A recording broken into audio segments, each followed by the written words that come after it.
Hello, this is Vikas Pandey and welcome to easytutsforyou.com। आज के इस ट्यूटोरियल में हम पढ़ेंगे रिकर्सन के बारे में। जैसा कि पहले की वीडियो में आप देख चुके हैं कि किस तरीके से हम फंक्शन बनाते हैं, कैसे उन्हें कॉल करते हैं, किस तरीके से एक फंक्शन दूसरे फंक्शन को अपने अंदर कॉल करता है। तो आज एक दूसरी टॉपिक हम जो पढ़ने वाले हैं उसका टॉपिक है, मेन टॉपिक है रिकर्सन। मीन्स एक फंक्शन अगर अपने आप को ही अपने अंदर कॉल करे तो होता है रिकर्सन। Means recursive process. जिस तरीके से लूप में किन्हीं लाइंस को बार बार रिवाइज किया जाता है, उसी तरीके से इस प्रोसेस से भी रिकर्सिव प्रोसेस हमें मिलता है, जिसमें जो लाइंस होती है बार बार बिना लूप के रिवाइज होती है। मीन्स अगर नेस्टिंग ऑफ फंक्शन और रिकर्सन से अगर हम लोग कंपेयर करें तो इसको अच्छे से तरीके से समझ सकते हैं। तो आज का हमारा टाइटल रिकर्सन है।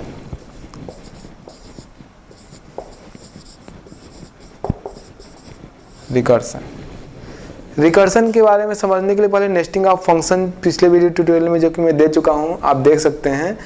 तो नेस्टिंग ऑफ फंक्शन और रिकर्सन में अंतर यह है कि नेस्टिंग ऑफ फंक्शन में आपको कम से कम दो फंक्शन की जरूरत होगी, एक से अधिक। जब एक फंक्शन दूसरे फंक्शन को अपने अंदर कॉल करता है तब नेस्टिंग ऑफ फंक्शन कहलाता है। लेकिन रिकर्सन के लिए आपको दो फंक्शन की जरूरत नहीं है। कोई फंक्शन जब अपने आप को ही अपने अंदर कॉल करता है तो ये रिकर्सन कहलाता है। इसका एक सिंपल एग्जांपल आपको मैं देता हूं। सपोज हमने एक फंक्शन लिखा इंट सब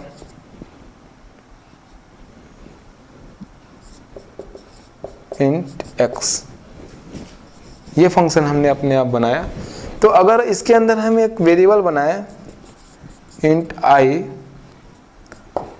और यहाँ पर कुछ भी स्टेटमेंट हो सकते हैं और किसी लाइन पर सब जो कि एक फंक्शन है इसको अपने अंदर ही हम कॉल कर देते हैं, मतलब इसके अंदर ही। जैसे i इज इक्वल सब, अब इसे कोई नंबर सप्लाई किया गया, कोई नंबर इसको दिया गया।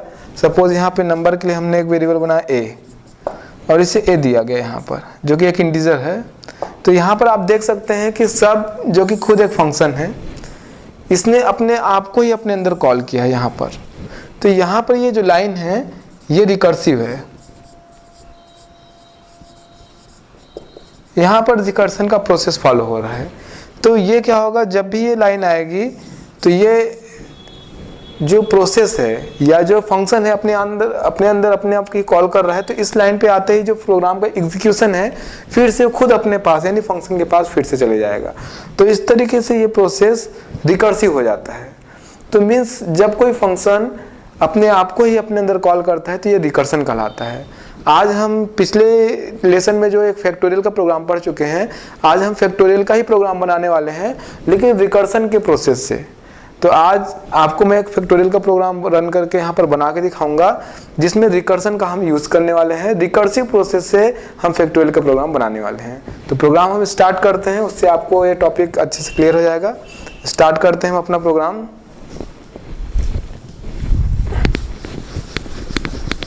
सबसे पहले हम हेडर फाइल से स्टार्ट करते हैं अपना प्रोग्राम। हैज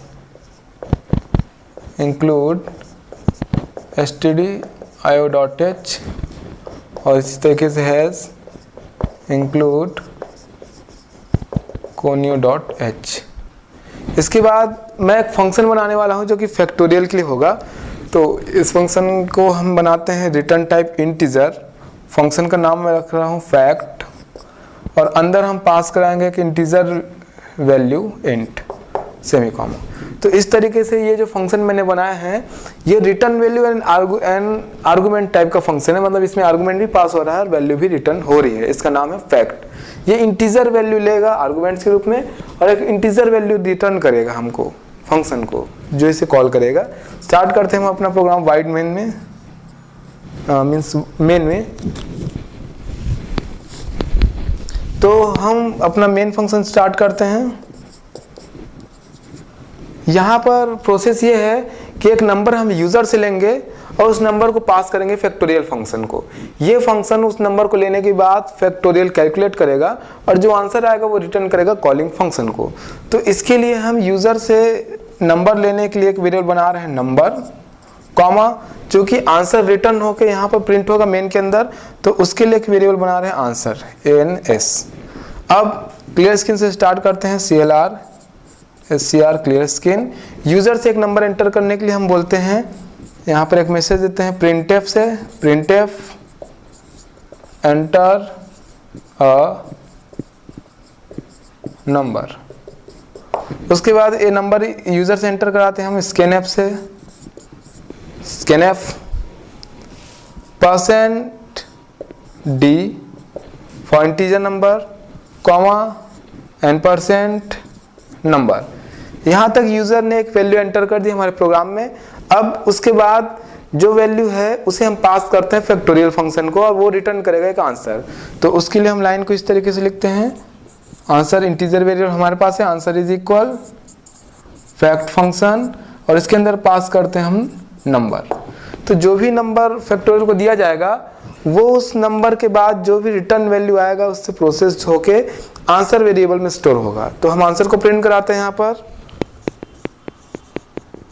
printf फैक्टोरियल, चूंकि आंसर में फैक्टोरियल आएगा तो इसलिए answer factorial is integer value आएगी तो %d और कॉमा चूंकि वैल्यू आएगी आंसर में तो हम वेरिएबल का नाम लिखते हैं यहाँ पर आंसर।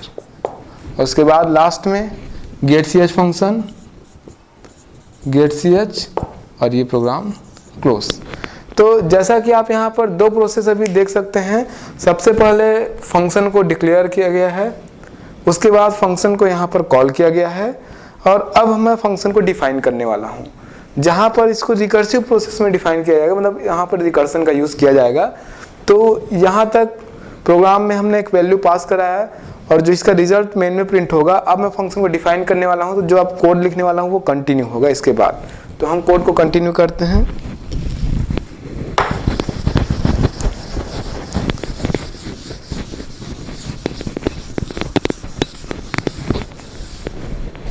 अब फंक्शन को डिफाइन करते हैं। तो फंक्शन कुछ इस तरीके से था, इंट फैक्ट इंट, और यहाँ पर जो वैल्यू पास होगा, जो वैल्यू होल्ड होगा, उसके लिए एक फॉर्मल आर्गुमेंट बना रहा हूँ मैं x। तो यहाँ पर जो भी वहाँ से नंबर पास कराया गया है मेन से, वो पास होने के बाद x में आकर स्टोर होगा, ये फॉर्मल आर्गुमेंट है। इसके बाद हम कैलकुलेट करेंगे उसका फैक्टोरियल रिकर्सिव प्रोसेस से। तो स्टार्ट करते हैं। सबसे पहले हम वेरिएबल बनाते हैं एक, रिकर्सन में जो वैल्यू आएगा आंसर उसको स्टोर करने के लिए एक वेरिएबल बना रहा हूँ मैं f। अब यहाँ पर एक पहले हम ये चेक करते हैं कि जो वहाँ से वैल्यू पास हुई है या जो मेन से दिया गया है वो कहीं जीरो तो नहीं है। अगर जीरो है तो रिटर्न 1 करेगा। तो उसके लिए हम कंडीशन का यूज़ करते हैं यहाँ पर। अगर जीरो नहीं होगा तब वो कैलकुलेट करेगा आपका recursion, if x is equal 0। अगर पास की गई वैल्यू 0 है तो रिटर्न 1, तो 1 रिटर्न हो जाएगा। क्योंकि अगर 0 वैल्यू को हम रिकर्सन के लिए लेते हैं तो 0 से इंटू करने के बाद सारी वैल्यूज 0 हो जाएंगी, इसलिए जहां पर 0 आएगा वो अपने आप ही उसको 1 में कन्वर्ट कर लेगा। इफ 0 है तो 1 रिटर्न करेगा, एल्स अगर 0 नहीं है तब हम फैक्टोरियल को कैलकुलेट करते हैं f में। तो यहाँ पर मैं लिखता हूँ f इज इक्वल, अब यहाँ पर मैं रिकर्सन करने जा रहा हूँ फैक्ट फंक्शन के अंदर ही खुद फैक्ट को मैं कॉल करने जा रहा हूँ। तो f इज इक्वल, अब यहाँ पर जो वेरिएबल पास हुआ है हमारे पास वो है x। तो f is equal x into fact, और फंक्शन के अंदर चूंकि एक वैल्यू चाहिए हमको इंटीजर टाइप की, तो x माइनस 1। ये तो आप इस लाइन को अच्छे से समझ लीजिए, उसके बाद आपको रिकर्सन यहाँ पे समझ आ जाएगा। इस लाइन को मैं अंडरलाइन कर रहा हूँ। यहाँ पर देखिए f हमारा वेरिएबल है जिसमें हम फैक्टोरियल कैलकुलेट करेंगे। उसके बाद x वो नंबर है जो कि पास हुआ है, x इंटू अंदर आपको फिर से कॉल किया गया है फैक्ट, और इसके अंदर पास किया गया है आर्गुमेंट जो कि एक इंटीजर आर्गुमेंट चाहिए x माइनस 1। सपोज आपके पास अगर यहाँ पर x है 5, तो अगली बार जो इंटू होने वाला नंबर होगा x माइनस 1 यानी 4, 5 इंटू 4, अगली बार 3, फिर 2, फिर 1।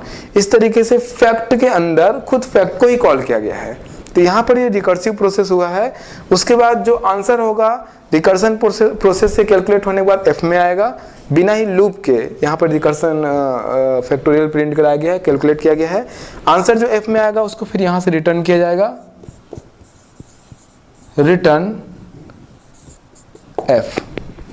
ये एल्स क्लोज हो गया और उसके बाद ये लास्ट क्लोज हो गया आपका फंक्शन।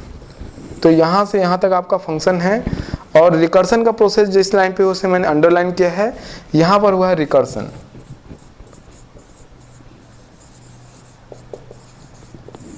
तो इस तरीके से पिछले एग्जांपल में जैसे आपने देख लिया है कि जब हम फैक्टोरियल कैलकुलेट करने वाले हैं तो दिए गए नंबर आपस में उनके साथ, जैसे मैंने 5 दिया तो दिए गए जो नंबर्स है नेचुरल नंबर वो आपस में मल्टीप्लाई होते हैं। 5 into 4 into 3 into 2 into 1 means उसके लिए लूप का होना जरूरी है।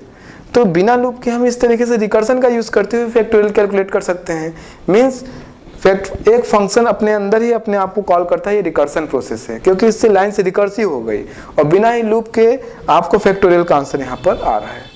तो इस तरीके से जब कोई फंक्शन अपने अंदर ही अपने आप को कॉल करता है तो ये रिकर्सन कहलाता है।